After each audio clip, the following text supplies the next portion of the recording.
Merry Christmas and welcome to the program once again. And today we revisit St. Helena Island due to public demand. Find out what this remote island that has only 3 primary schools, 1 secondary school, and 5 cabinet ministers has to offer to the world. Also on the show, the legal processes and financing that will enable you buy a property at Crystal Rivers in Athi River. And we begin in St. Helena Island.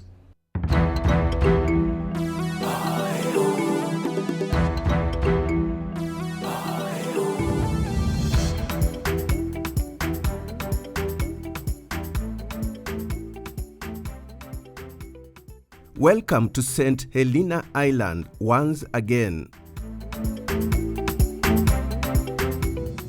This island is a British overseas territory found in the South Atlantic Ocean.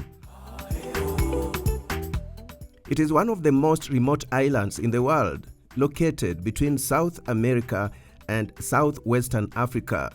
The nearest major landmass is Port Mohamedis in southern Angola, some 2,000 kilometers in between. The island has a population of less than 5,000 people. Link 3136, I copied 1229, stand by descent. Link 3136. We brought you the story of the only Kenyan living here, Bramwell Bushuru, who is in charge of air traffic services at the island's only airport. Now, you will be surprised to learn that almost everybody living on the island knows Bramwell, including the cabinet, which comprises 5 ministers. Bramwell introduced us to the governor, His Excellency Nigel Phillips, the chief minister, Julie Thomas, and the ministers. And in this feature, we tell you more about how St. Helena is governed and what makes it tick. First, we learned that St. Helena is governed within a democratic system where the people elect eligible members of the public to represent them in the Legislative Council, Legico. The St. Helena Legislative Council comprises 12 elected members, a speaker and a deputy speaker, and the Attorney General, who is an ex-officio member of the Legislative Council. The Speaker and Deputy Speaker are elected to office by the 12 elected members following a general election. People are allowed to run and show an interest in being a councillor. So you do your own campaigning, etc. You can do that as creatively as you would wish to do so. And then it gets to election day, and that is when they count all the votes and you start to panic as to whether your name is going to be called or not. So then the 12 are chosen. The system of governance reflects a ministerial system. A chief minister is selected by secret ballot from amongst the 12 elected members. The chief minister then recommends to the governor the appointment of 4 ministers, and together they form the Executive Council, which advises the governor on strategic government policy. Ministers are given portfolios to run, so mine being education, skills and employment, and also central support services, which includes administration, also IT, and also transport. So we've got 7 backbenchers or non-ministers, so they're the ones that represent the different districts. St. Helena Island is composed largely of rugged terrain of volcanic origin. The last volcanic eruptions occurred about 7 million years ago. The island is Britain's second oldest overseas territory after Bermuda. Its capital city is Jamestown, and tourism is one of the island's economic pillars, according to Mark Brooks, the Minister for Treasury, Infrastructure and Sustainable Development. So we are an overseas dependent territory, so we receive financial aid from the British government, and the rest we make up in tourism, for import duties, customs and revenue. And we have companies registered set up, so there is a few companies registered here, and basically there's not a lot we export. We export a small amount of coffee, so local grown coffee, which is rated quite high in the world. And we just refurbished a fish factory, so we're trying to build on that and export fresh tuna. Before the COVID-19 pandemic, St. Helena was receiving about 4,500 tourists every year. This came down to less than 2,000, but there is hope to up the number to over 6,000 in the next 5 years. Majority of our tourists come from Europe, so the UK, France, places like that. Second biggest is South Africa because it's the closest mainland to St. Helena, and our commercial flight flies in and out of Joburg. Yeah, don't be joyous. But I would say the main attraction is our history, the island's geographic sort of, and the marine environment. Where's Kenya from here? Kenya from here would be in that direction. That's Kenya. Our host, Bramwell Bushuru, says when you are on the island, you feel like you are walking on the moon. Anyone can live anywhere, and people mingle easily without any segregations or classifications in the society. That I admire a lot about this island. Being remote was advantageous to St. Helena Island as it was easy to manage the COVID-19 pandemic. The island registered COVID cases, yes, but there has been no single COVID-related death. In order for us to be able to manage COVID-19, we locked the island down, effectively locked the island down, and only catered for a flight once a month, which brought in about 100 people once a month. So effectively for 2 years, I always consider St. Helena the fishbowl, but we were locked in our little fishbowl for a while. In terms of Kenya's diplomatic representation, St. Helena falls under Senegal. And for those wishing to visit the island, St. Helena immigration website has all the answers to immigration-related questions. One of our biggest areas that we are concentrating on at the moment is our immigration. What we want to do is open St. Helena up to tourists and visitors and for people to come and work and invest.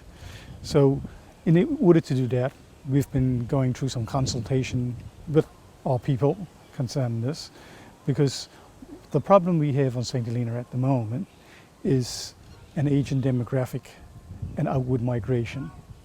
But in order to enable to reverse those things, we need to address our immigration, so people can come to St. Helena. And that's only one of the components to address the problem.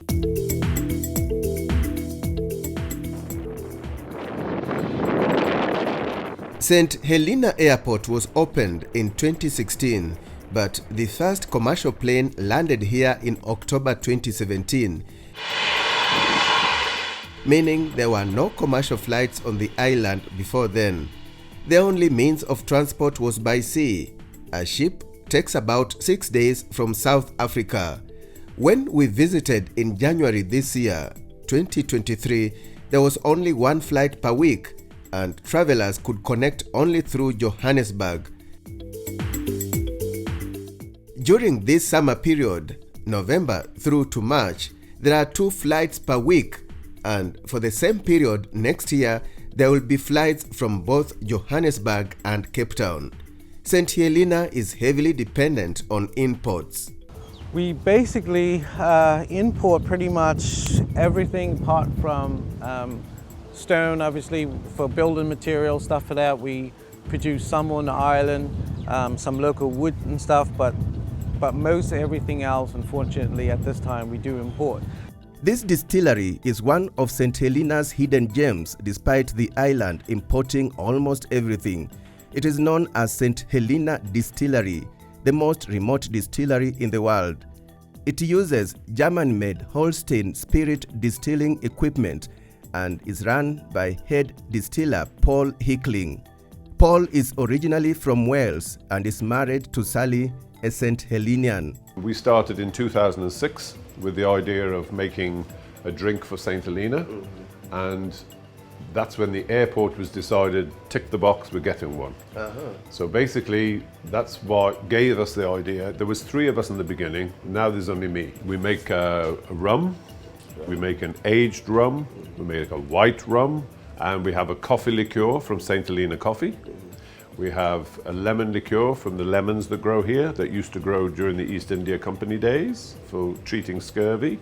And we also have a brandy that we made to commemorate the exile of Napoleon and the death of Napoleon. So we have two different brandies as well. And here is a glimpse of investment opportunities on the island. How many weeks old? 3 weeks old. 3 weeks old, yeah. And this is hydroponic farming. Well, basically, a kitten actually getting its feed, nutrient feed every few sessions a day.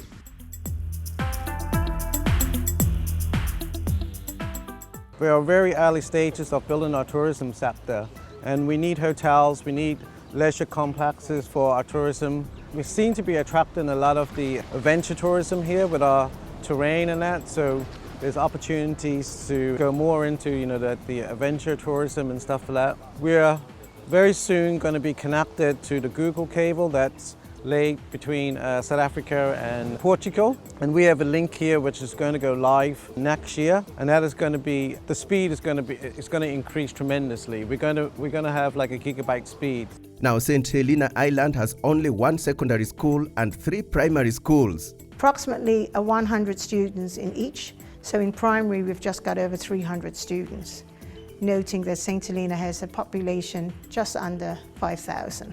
Then we've got Prince Andrew School, which is the secondary school, and that has about 250 students. We work towards the British or UK national curriculum. We do provide A-levels, but after that is completed, you have distant learning, if you so wish, through our St. Helena Community College. However, for students who are interested in university, they then have the opportunity to go away to the United Kingdom. St. Helena is known for being the site of Napoleon Bonaparte's second exile, following his final defeat in 1815. Napoleon was a French emperor and military commander who rose to prominence during the French Revolution and led successful campaigns during the Revolutionary Wars. How far is it? It's a long way. It's a long way, huh? Okay. Gonna be good exercise. Yes, as I told you, there's so much to see on the island. There is so much adventure, and right now we are about to start hiking towards the highest point on the island. Now, our visit to St. Helena would have been incomplete if we did not hike to the Diana's Peak, the highest point on the island at 2,684 feet. And we were privileged to have the company of Minister for Environment, Natural Resources and Planning, Christine Scipio. We have over 250 species. That are unique for this island. Yes. Not found anywhere else in the world. Yes. 250 species of plants. Of plants. Okay. The mountain where Diana's Peak sits and its surroundings, with a total area of 81 hectares, was proclaimed a national park in March 1996, the first on the island. There are 2 other shorter peaks topped by large Norfolk pines. The park contains walking paths connecting the peaks, and it can really be windy and cloudy here. Yeah, I'm told this tree is centuries old, very old, and a very important tourist attraction, this one. What does this mean to the island? A tourist attraction, and do people come here?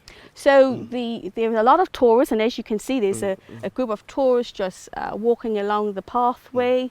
And when we looked at the login book at top of Diana's Peak, there were two other entries people have visited today, because it is a tourist attraction, because as you see, it's so diverse. So one moment you're looking at St. Helena Airport, the Longwood area, and then you turn around and then you see the Sandy Bay area. Wow, what an adventurous trip to one of the most remote islands in the world. And what a symbolic ending, standing on the highest point on the island.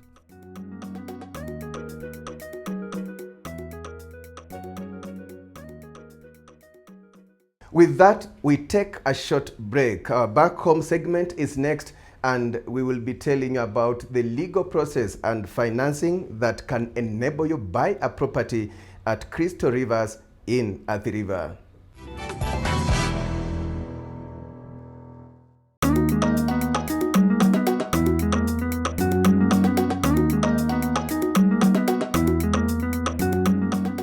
Welcome back to the show, and we are glad you are still with us. Lovely. As I indicated to you earlier, we promised to delve more into Crystal Rivers, one of the best, actually the best mixed-use development in Kenya. And we brought you the investment opportunities here, and many of you have loved this, and you've had questions which we required the experts or the real partners to answer those questions. My name is Alex Chamada once again, and with me is Judy Mudhoni, the project lawyer. Karibu, Judy. Thank you, Alex. Lovely. You love the project? Yes, love this project. We've actually been on the project since inception, way back when, before they built everything, when had hats and gumboots even as lawyers walking around, and we have been able to see it to what it is today. Wow. So yes. You've been working with the project, Yes. literally speaking. Literally, yes. Yeah. Also on the show is Milka Wachira, who is head of diaspora and home loans at Stanbic Bank. We are happy to be part of this project. We have financed quite a number of the end users, and we are happy to see how the project has progressed. So following our video, and I saw a question, someone really wanted to understand the real legal processes before I acquire a unit at Crystal Rivers. What do I need to know? Maybe take us through, Judy. Okay, so if you want to buy a unit at Crystal Rivers, you would of course first come see that the unit is actually built and it is existing. Once you have seen the unit, you will be provided with a letter of offer with terms, of course. You will also be provided with a title. So we have sectional titles for each of the 398 units. You'll be provided with a title, and you're at liberty to undertake a search, official search, at the Lands District Registry at Machakos. How long could this process take? If you're being financed, it takes typically about 90 days.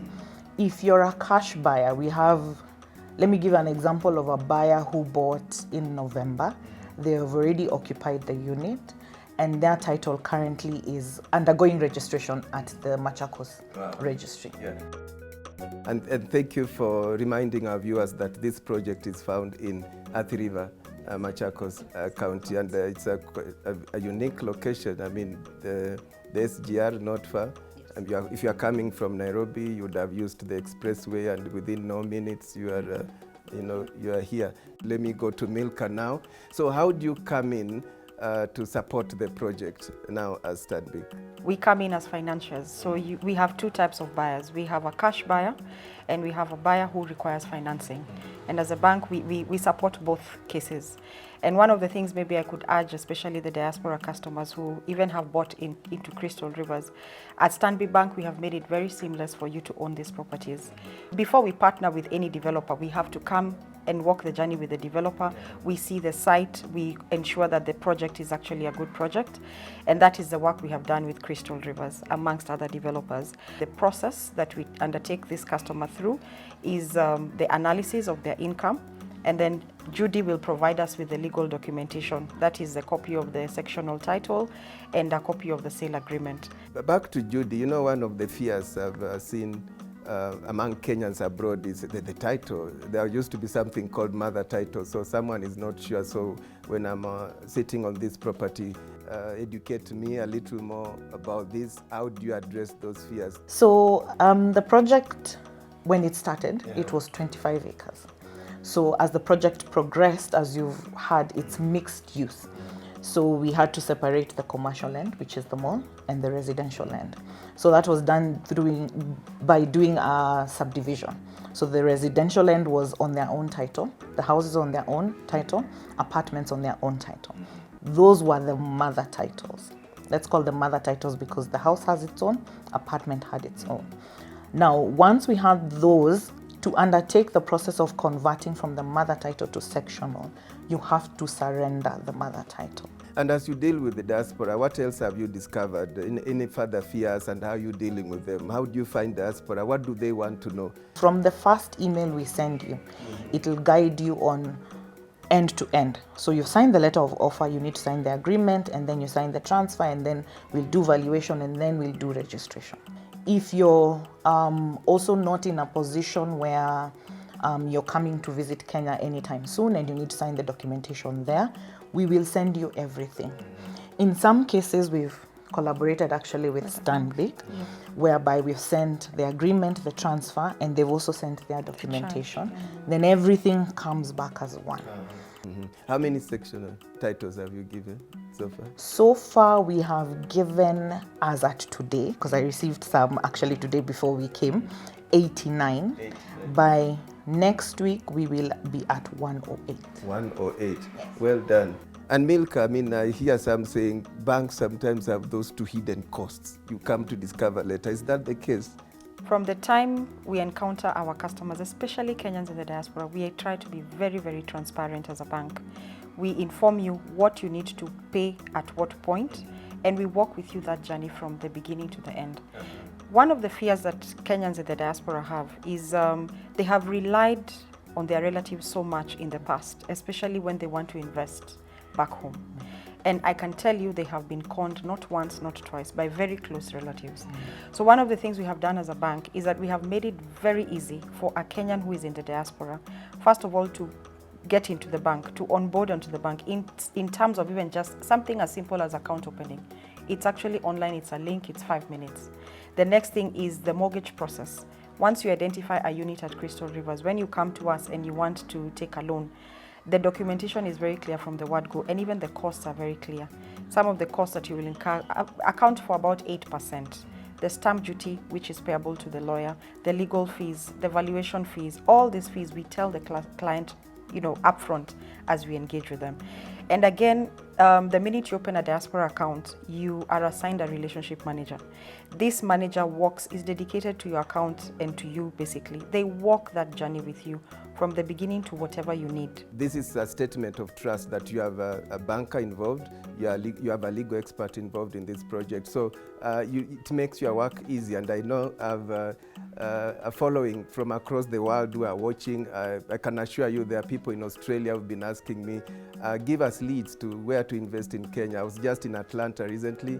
The same question, give us leads in London, wherever. So the diaspora are watching us. We are glad you trust Daring Abroad, and we'll keep leading you to developers that are trustworthy. But do your due diligence, because when you go to Crystal Rivers, you'll see it all. And when you come, it's lively. You can hear the children playing outside. You can go to the mall and get a snack. You can do your shopping just across the road. It is just very refreshing to have such amenities around. Your children can swim. There's a school nearby. Yes. So there's so much to offer in Crystal Rivers that there are many people who want to be a part of it. Great. At Stanbic, with a 6.5 million price, we are able to finance you up to 95% of that at a fixed rate of 9.5 for a period of up to 20 years. But of course, a client can choose to, pay the loan faster, and the repayment per month for the next 20 years for the mortgage would be about 50,000. And I believe that's a very good deal for a first-time homeowner and even an investor. And just to mention, even as the loan is being processed, or if you're a cash buyer, as you're paying the amount of money that you need to pay, if you need access to the house, the developer is allowing purchasers to take up tenancy. Great, this is amazing. Everyone wants a good home, sio nyumba tu. Na mmeona hapa Crystal Rivers, ama namna gani? I've enjoyed this discussion, Milka and Judy. Maybe your parting shot, Milka? We look forward to any Kenyan who is out there coming to invest back home. Stanbic is open arms, waiting for you to come and, take up the solutions that we have. Let's take up the units at Crystal Rivers. Thank you. Yeah, and Judy, looking at the camera. As an investment, this would be a very good investment. The rental yield is 45,000 as we speak, and the developer through other partners are able to get you a ready tenant if you're looking for investment. If you're also looking for something that you can buy for your parents, we have purchasers who've bought for their parents and their parents are already living here. And this being Christmas holiday, I know there are many of you are coming. Pass by, get a moment and see what is at Crystal Rivers. And on that note, we come to the end of this show. It was a pleasure having your company. And on behalf of our broadcasting partner, NTV, many thanks and see you again next time.